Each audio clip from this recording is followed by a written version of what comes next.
Hello, good afternoon. My name is Ms. Ramona Doorgen. I'm the coordinator of the Guyana National Road Safety Council. I am trained as the National Data Coordinator for the Global Status Report over 5 years now. I'm also trained by World Bank in coming up with a nexus between road safety and COVID-19.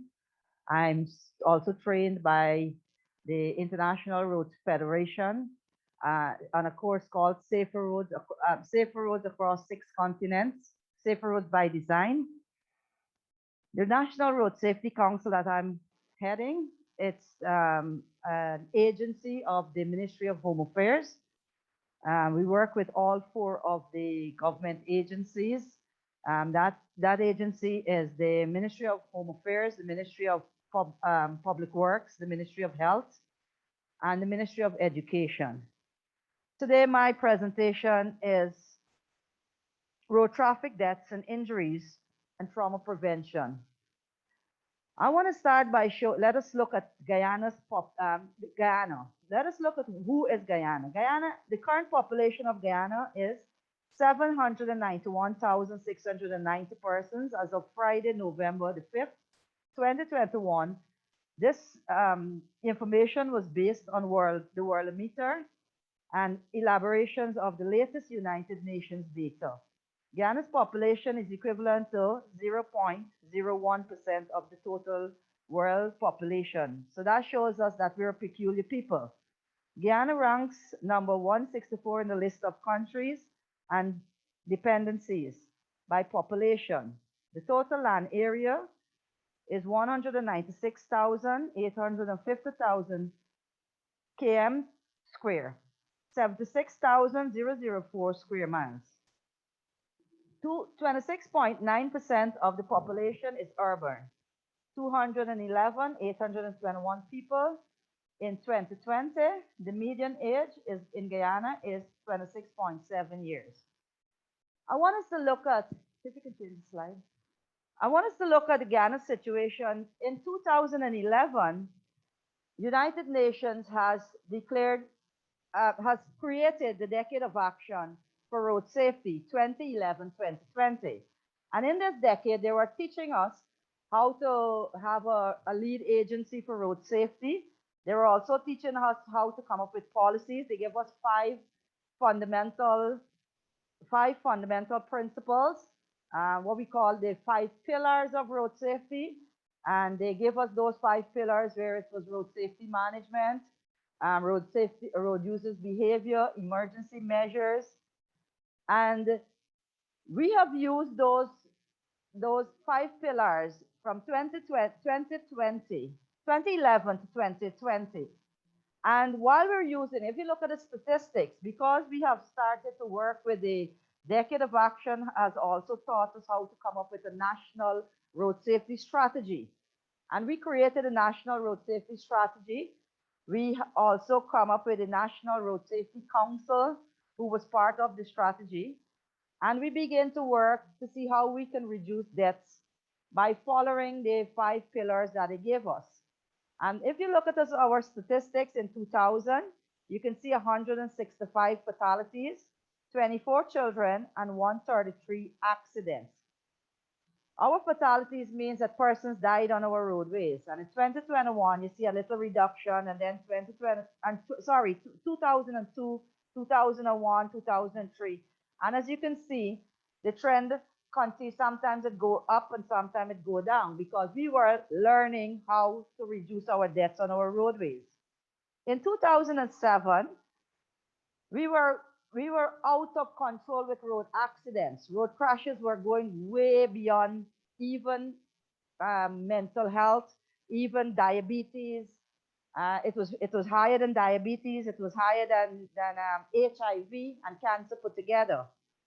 So the government of that day called us all as road safety stakeholders, and they said, let us see what we can do to reduce the road deaths because it is getting way out of control. And we sat as a multi-sectorial body. We involved all the key players. It's important when we are doing something, especially something like road safety and trying to reduce deaths. We must involve our key players. Key players, the Ministry of Education, who's responsible for education, the Ministry of Health, who's responsible for emergency measures, the Ministry of Public Works, who's responsible for engineering methods and ensuring that road safety furnitures are in place. And if you look at the statistics, the next year, that year we begin to paint crossings, we begin to erect sidewalks, we begin to have more road safety education in the schools, driver training for public transportation drivers. And if you look at our next year in 2008, what we did, we actually halved the figures. We had 113 deaths. We had a 99% accident. We had 99 accidents. We had 7 children. And we started to work on those same methods to see how we can reduce our road deaths on our roadways. But then along came us relaxing. Once we relax our methods and we don't pay any attention to it, then we find the figures start to climb again. So we have to keep on the ball, keep ensuring that all players are involved, and we continue to reduce accidents. Let us look at Guyana's situation during the decade of action, the 2011-2020. And you can see all of our figures begin to drop. In 2007, we have declared November, the government of the day had declared November National Road Safety Month. And why did we had declared it as a month? It used to be 1 week. Why we have declared it as a month? Because November, a few years ago, was known as the most deadly month of the year in Guyana. We would have 24 deaths in 1 month when it's November. But because of the tools and the methods and the interventions, we have seen a reduction in November. In 2017, in 2016 and 2017, you notice the low reduction in accident there because we've been working. We have been working. And if you look at 2014, we have relaxed. We have eased the enforcement. We have dropped the ball and we begin to rise in figures again. And as soon as we recognize that, we begin to start to work again. Let's ask ourselves, what happened in 2020? What is happening in 2020?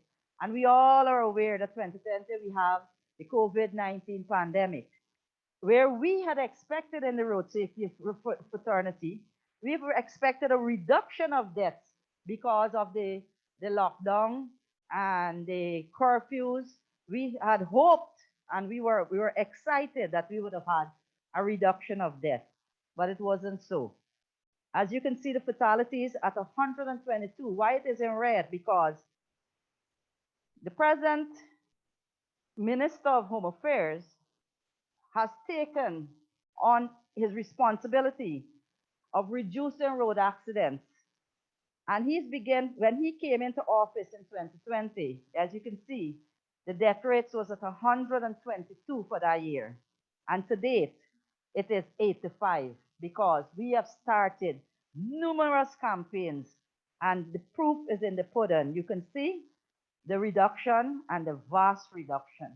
And we are hoping to continue the hype of the campaigns that we will be able to see the decade of action, 50% reduction in death by the year 2030. Let us look at a global understanding. Let us look at the global understanding. The global understanding, globally, countries are facing the same issues, lack of massive education and enforcement. For the past decade, countries were focused on putting strategies, plans, policies, and other road safety reduction tools in place to reach the decade of action for road safety 2021-2020 goal of the decade goal of the death reduction of 50%. The theme for the United Nations World Day of Remembrance of Road Traffic Victims 2021, remember, support, and act. It's important that we support. If we don't support, every person is a road safety advocate. The best practices of other countries were looked at and was tailored to suit Guyana's practices. IRF, which is the International Road Federation, regular road safety inspections, maintenance, and road safety furniture, sign signals, road markings, etc. If none of this is present, there will be nothing to enforce. It was recognized that enforcement and education was the key to reducing deaths, crashes, and injuries on the roadways. In November 2016, Guyana recorded 13 deaths.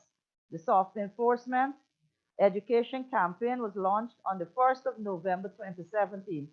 Guyana recorded 6 deaths. The year before was 13 deaths, and the year we did the campaign, we had 6 deaths in the same month. It was proven education and soft enforcement hand in hand will reduce deaths significantly.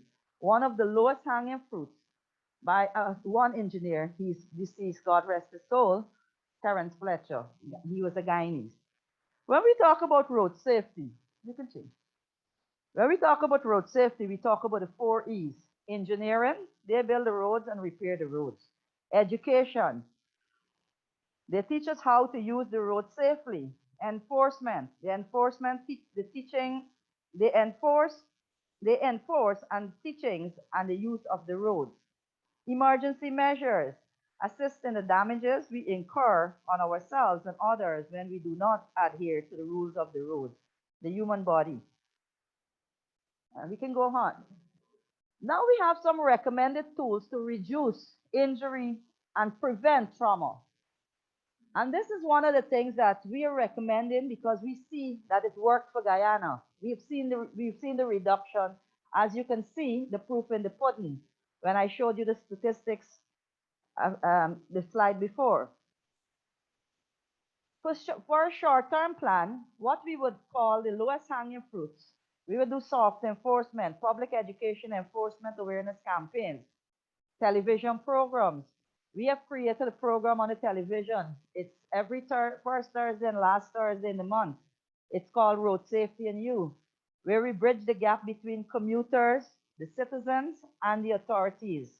Where we have the authorities on the program and you can call in and say what is it that is affecting you and bothering you on the roadways so we can correct it. Painting or repainting of sign signals, pavements all over all roads with safety furnitures in place, separate the vulnerable road users. Example, you separate the pedestrians, the motorcyclists, and the pedal cyclists from the vehicular traffic. Where there's space on the road, and as much as we can do, we've seen the Ministry of Public Works has started putting in walkways for the vulnerable road users, and where there are space on the roadways, we will ensure that walkways will be inserted so we can have persons be able to use it. The political will is very important, like I showed you before, because of the interests and the aggressiveness of the now Minister of Home Affairs. We have seen the reduction of road deaths in a very, very massive way, not in a small way, in a very massive way, because as you see that the statistics show that it works. Practical training for police officers, volunteers, and community workers in road safety practices. Some more recommended tools. Practical driving training emphasizes on the practical for public transportation operators. Company trainings. The GNRSC have recognized almost 75% of the drivers on the road are driving a company or a ministry vehicle. And when they leave for home, they use their own vehicles or ride motorcycles. In Guyana, there is a workplace occupational health and safety policy. Road safety is part of a serious health issue. There is a heavy economic burden on the health system when a person is involved in a road crash. Road safety education in schools. Let us look at some of the long-term or one of the long-term goals for us to assist us in helping with the lack of education or a more better word to say, the lawlessness that continues to go unnoticed on our roadways. So let us look at the long term. The long term is have the highway code. That is our national book, our book that we use to guide us in the laws of Guyana 5102. It's called the Highway Code. Let us start teaching it in the fifth and the sixth forms in schools.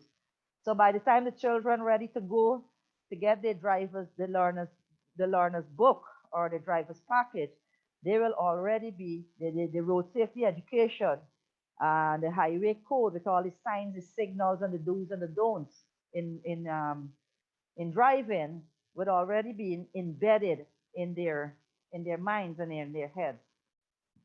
Let us look at there's a campaign we have started.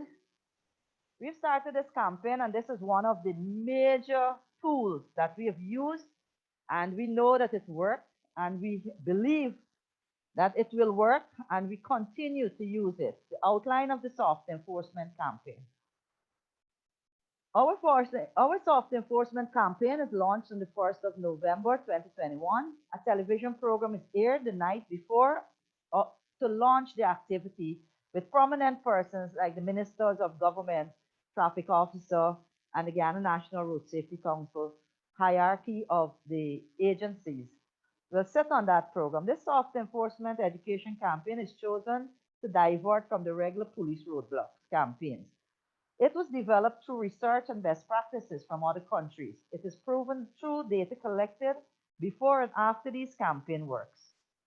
The campaign of itself, roadblocks are set up for different locations across the country. Prominent citizens such as traffic officers from all divisions, executive members of the National Road Safety Council, government ministers, the Commissioner of Police, pastors, pundits, community leaders, association members, all concerned citizens and media houses. The aim is to reduce drunk driving and speeding on our roadways. And now the COVID-19 reduced the spread on public transportation, wear a mask, no ride. Due to COVID-19, we are narrowing the amount of private persons to 7 civilians. This will include 2 media operatives attached to each divisional roadblock. The media would be part of these exercises also. Research has shown whenever a prominent person such as a minister, judge, respectable community leader, etc. joins any campaign, the level of the awareness is recognized as a national one. These persons will join the police at various roadblocks, assisting with education, awareness, sharing information to motorists by way of flyers, bumper stickers, etc. Breathalyzer of the drivers will be done by the police. The Ministry of Health COVID-19 ordinance for public transportation will also be enforced. We have roadblocks. We have 1, 2, 3, 4, 5, 6, 7 divisions in this country, police divisions, and we have roadblocks in all the divisions countrywide. So even if you said, oh, I will divert from the east coast, the Seawall Road, and we will go on the embankment, they will have a roadblock on the embankment also. So they have roadblocks throughout the country. Some of the things, these are some of the things we share. We share out this. This is one of the things we do. We create a flyer with all the roadblocks around the country. And what we do, we normally share it out to all media houses. We also share it to the drivers in the parks and all the various media houses, the various platforms that we have. And so persons can know exactly where that we will have roadblocks that night, when is the roadblocks. Persons can also, in a not COVID environment, we used to encourage persons to come out, see the flyer and come out and be part of the campaign, be involved.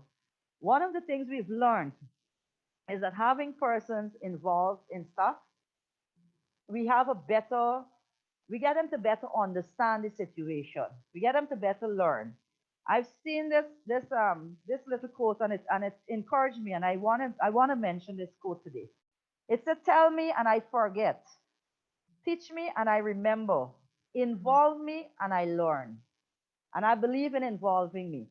The Guyana National Road Safety Council over the past decade have realized if you don't have people involved in stuff, you will not get the results that you're expecting. People will not learn as fast as when you get them involved.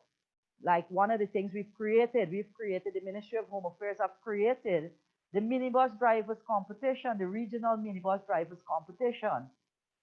And that is to have the minibus drivers involved in what we're doing. be part of so they can learn faster and better than when we put them in a classroom and teach them. And the saying says, tell me and I forget, teach me and I remember, involve me and I learn. So let's look at the core.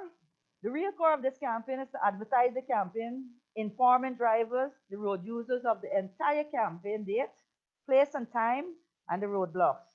This will be aired via television and all social medias and print. So when we tell them these things, they will know if they have to drink and drive that night, they will designate a driver, or they'll call a taxi, or they will stay home. They'll say, oh, them people can be on the road and they can just fatigue us. So let us stay home. The idea of the campaign is to reduce the amount of drunk drivers and speeding drivers on the roadway that night. Expected results is to encourage all road users to decline from driving drunk or designate a driver or stay away from driving and drinking. Drinking and driving. Wear a mask, reduce the numbers in vehicles, sanitize according to the COVID-19 ordinance for public transportation.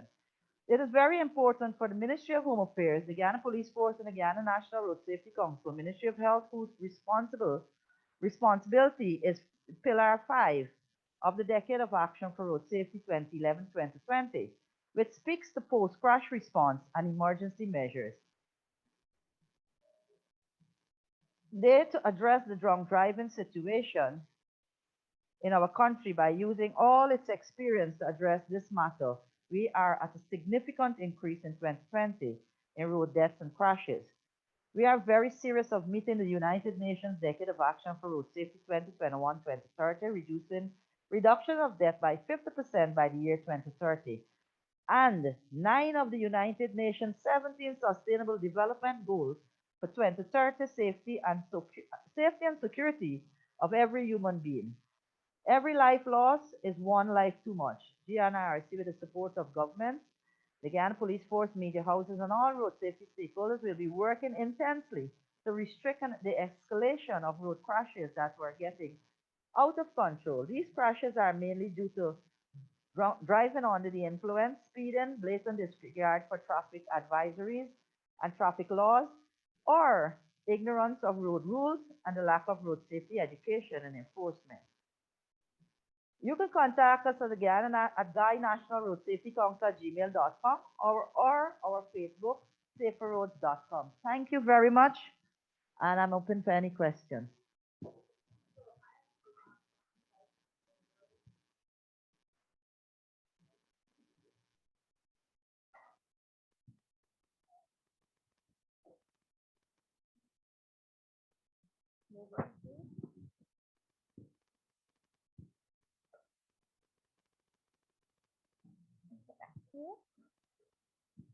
So I actually think this is really interesting in the context of a lot of mental health issues, because even though this is related to traffic accidents, I think a lot of the things that you spoke about, getting community involved, doing a lot of advertising, getting a lot of stuff in what you're doing is so important for dealing with any issue, especially a mental health issue.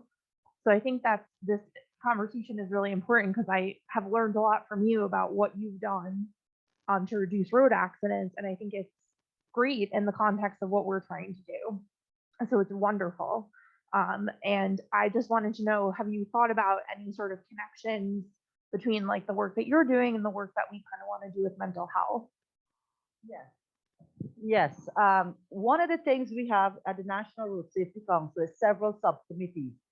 And one of the things when there is a road crash, we have the Mothers in Black. Mothers in Black is a set of mothers they founded this organization because they lost their children on the roadways. And we have worked with them over the years. And one of the things we have observed is that we do not have persons that are trained in mental health, psychosocial support, and things like that. And we have created one of our subs because one of the things we do whenever there's a road crash, we go to visit the victim's family who died in the roadways. And sometimes you go and you don't have the kind of knowledge. How can we comfort these people? Because sometimes you go, is the mother die in the house? And in the house is the mother living with her mother, her husband, and her children. So she's the one that died. So what can you tell her mother? What do we say to her? Or what do we tell the husband? Who can comfort each other in that house? So what we have done, we've raised up a compassionate subcommittee, and we're hoping to continue talks with the mental health department in Guyana, so we can have qualified persons train our persons. So we can have persons actually who are qualified in psychosocial support and other areas to be able to deal with this. And one of the other things I must tell you, yes, it is confirmed that mental health is tied into road safety. We had a crash where the daughter had died in the accident. I think the guy was driving drunk, and he was with his family, and the only person died in that accident was the daughter. And he committed suicide afterwards because he could not have taken it mentally. And then we have a lot of mothers and fathers that lose their loved ones on the roadway also. And there is no psychosocial support for them.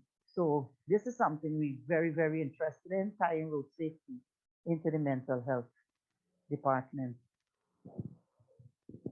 Thank you. That's really fascinating, because my second question was actually going to be, in your opinion, what are most of the road accidents and deaths related to? Because I saw at the end of the presentation you had a bunch of different causes, but what would you say the majority is, kind of the major things that you see as issues that lead to the road accidents to begin with? Yes, one of the major things is speeding and drunk driving. One of the reasons we have realized, especially public transportation persons choose to speed, is because some of them they are either driving somebody else's vehicle, so they have to get that target for the morning or the day or whatever. The other things, there's a lot of domestic problems. People might have domestic problems, and they might be just distracted from driving. So all of these things, having the mental health department on collaborating, I think that's what Dr. Dukro keeps telling us, that he see a collaboration between us. And we're very happy to have the collaboration, because that will be a great assistance to us to know that we can actually take psychologists into our training, so they can actually speak to the drivers before, so they can be able to be mentally focused and balanced, and we will be able to add that training to many of our trainings that we are doing. That's really interesting, kind of looking at the interplay between mental health issues and accidents, as a potential precursor, and also as something that could potentially be really an outcome because of loss and grief, and many other related things. And thank you so much for answering my question. Does anybody from the audience have any questions? No? Okay. Let me just check and make sure if there's anybody on the chat. Okay. Do you guys have a question over there? There you go. Good afternoon. My name is Tirne Harpasar. I just have one question as it pertains to mental health and road safety or road accidents.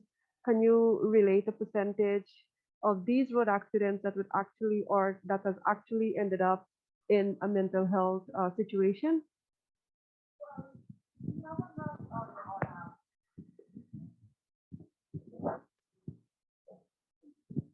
We don't have it on record, but we have seen observational data have shown us, and research from other universities.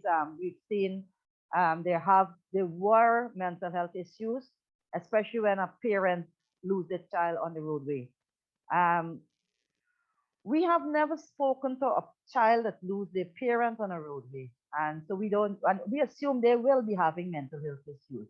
But for the parents and the mothers that we were dealing with, research has shown us that some mothers die within a year after they lose the children on the roadways, because they develop mental health issues. And then from the mental health issues, some of them develop cancer. Yeah, so there is observational data to confirm that persons do suffer mentally after a road crash. Like we heard, we had a program the other day and the mother that lost her son just in 2021. She said that mentally she cannot handle it. Mentally she cannot handle it, and she doesn't know what she's going to be doing. So yes, it do affect you mentally. Road crashes, and one of the things she mentioned when she go to court, she see the guy that killed her son, and when she sees that guy, she recognized that he also is being affected mentally. So even when you lose someone in the road accident, you also, the person that caused the accident, they too have mental issues because they have to deal with that for the rest of their life. Welcome.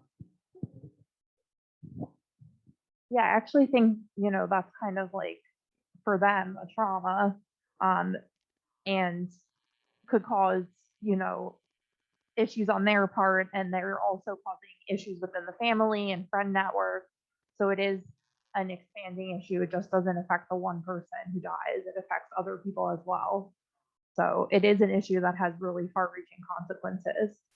So that's very interesting. Does anyone else have any questions? You miss? You could come over.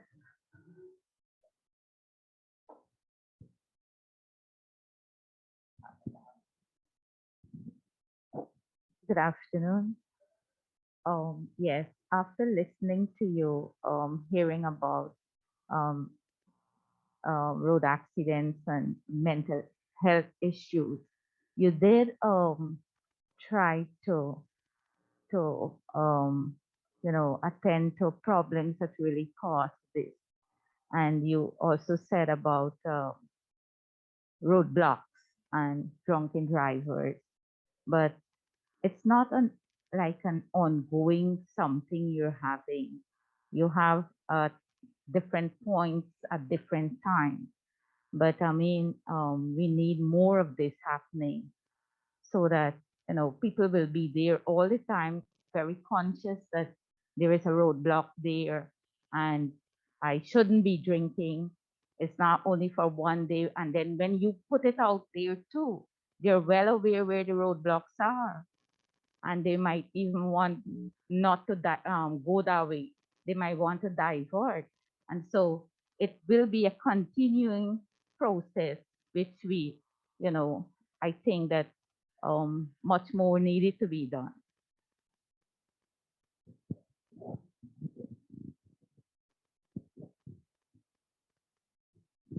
One of the reasons that we have the roadblocks, we don't want, when we come off from the week of the month of activities with roadblocks, we don't call it roadblock, we call it soft enforcement sensitization campaign, because we see it as a soft enforcement campaign to educate and enforce the road safety, don't drink and drive, stop speed and slow down.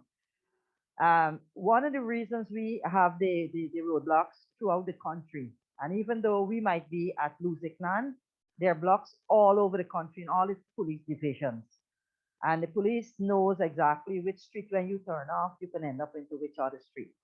So the roadblocks are there to curb all of that. One of the reasons we are telling them, because we don't want to catch them, we want them to not to do it. We want them to don't go out there that particular day. They know that there will be roadblocks. And if they're caught, they will be charged. And there will be the media out there, the ministers would be out there. So there's no way you can call somebody, you can bribe nobody.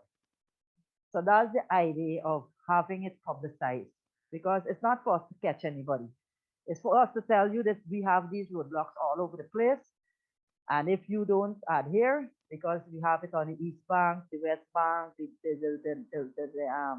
the embankment, we have it in Essequibo, in Bartico, in Berbice, Region 5, Region 4, Region 2, all the regions. So that's the idea of the soft enforcement. It's not to catch them. We're trying to let them know we're out there so you wouldn't come there. That's the idea. What happened? What happened? Once we have enough materials, these are materials that we share out. And once we have enough materials, and we give the Guyana Police Force in every division, even though we, the National Road Safety Council, and the civilians come off the road, the police don't stop. The police continue the campaign every night, every day, and they continue. So the police don't stop.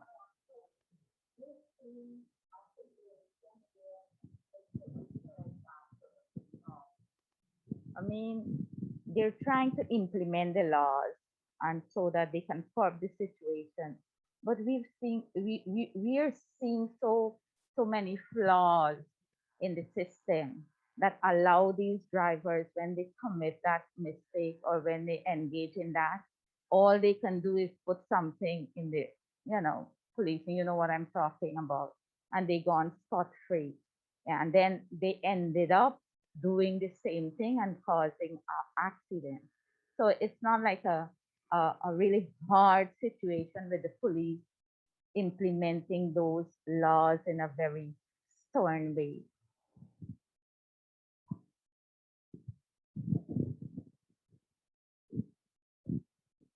Thank you. Yes, indeed, we have the situation where we will find that persons might go to get involved in a road crash, and then they might have known somebody, or they might have of pass, as you're trying to say, pass a bribe or something. Yes, we do have issues we might have incur like that. And that's one of the things, if you notice in the presentation, we say training for police officers also. And there is where we bring in the psychologists and the mental health department, even in those police training. And we believe that psychology could change anybody mind thinking and behavior. So yes, that's one of the things we're working on, police capacity building. I heard Dr. Ducro, I heard the Minister of Health talk about it's very important for capacity building. And we work together with the Guyana Police Force to train them to ensure that you might take a bribe, but how much it costs when the person drive off and they kill somebody. So those are the things we instill in them. And we try to see how we can talk to them. And again, we trying to use every soft enforcement and every soft method, because over the past 10 years, we have used the draconic measures. We have used the locking everybody up on the park and they got to come to this private training. And we've done that for years and it wasn't working. So we have decided to let us do practical things with them. Let us actually go in and train them on the road. Let us go in and talk to them. So those are the things. It might not happen overnight, but we're hoping that with everybody's involvement, things can be reduced. Because if we police ourselves for road safety, there is no way we'll have to pay a bribe to nobody. Because if there's a stop sign and we said, okay, we won't stop on the stop sign because we know the commissioner of police, then nobody's there to come and lock us up because we didn't stop on the stop sign. So that's what one of the things we encourage persons to police themselves.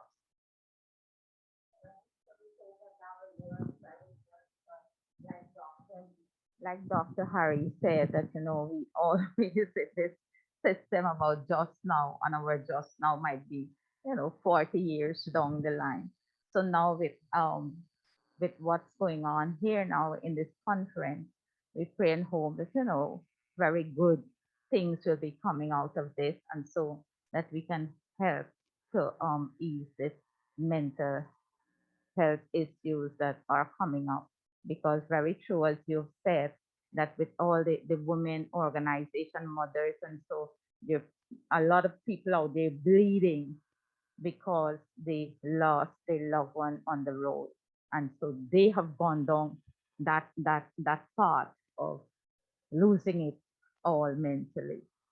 So yes, it needs involvement of everyone, and we hope that that can be achieved in this conference. Thank you very much. Welcome. Do you have some final remarks? My final remarks, okay. We have another question.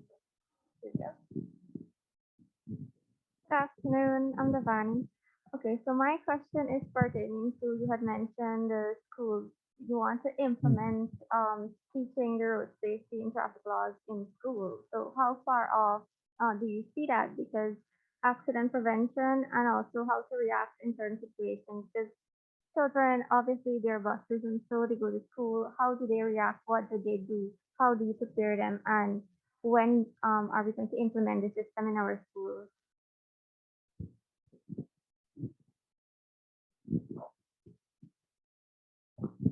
What I can say quickly is that we had the Port Road project on the West Coast, Demerara, and in that project we had done community driving training, and we have done the road safety education for the school's curriculum. So road safety education is already in the school's curriculum. There were police officers that were trained for that particular part of the curriculum and teachers throughout the country. So we have already started the process, and yes, the road safety education is already in the school. We have traffic officers from the different divisions to go to the schools and talk to the children, teach them to use the pedestrian crossings, teach them the curb drill. And yes, we continue to work on a what do I say, a more robust, what do you call it, activities for the school where we have them involved in other different things like essay competition. In 2021, we were supposed to pull off a debate competition, a school road safety debate competition. Unfortunately, because of the pandemic, it was rescheduled for early next year. So yeah, we do have things that we aim in, we already started. And like Mrs. saying that we're gonna take a little, she said like Dr. Harry said, we're gonna say just now, but it's not that for the Road Safety Council. It's not that for the Road Safety Council.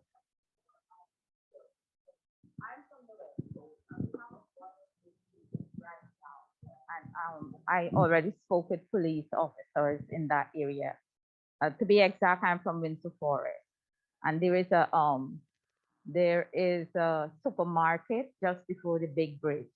I don't know how much you know West Coast, and so all the time, every time um, um, vehicles got to use that bridge to come out there, they're always blocked with big trucks and you name it all.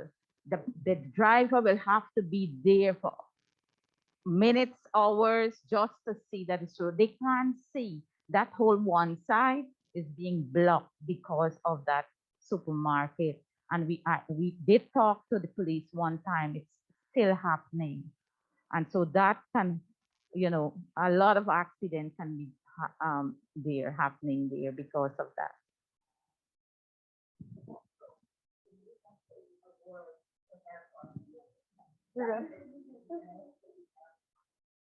These are the interactions that we like, because one of the things we just tell everybody is that we have associations in all the different regions. And one of the things we tell people that we cannot know what is your problem unless the person in the area tell us the problem.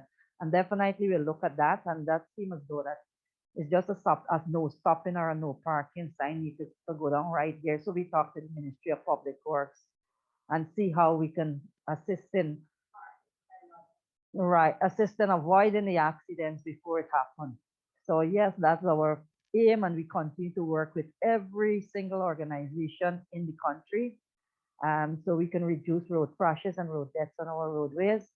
And we want to thank the Columbia University, the PAHO, and all the organizers of this conference. And we're looking forward to your collaboration. And we know that we'll have an extremely excellent package for road safety and mental health in this country. Thank you very much.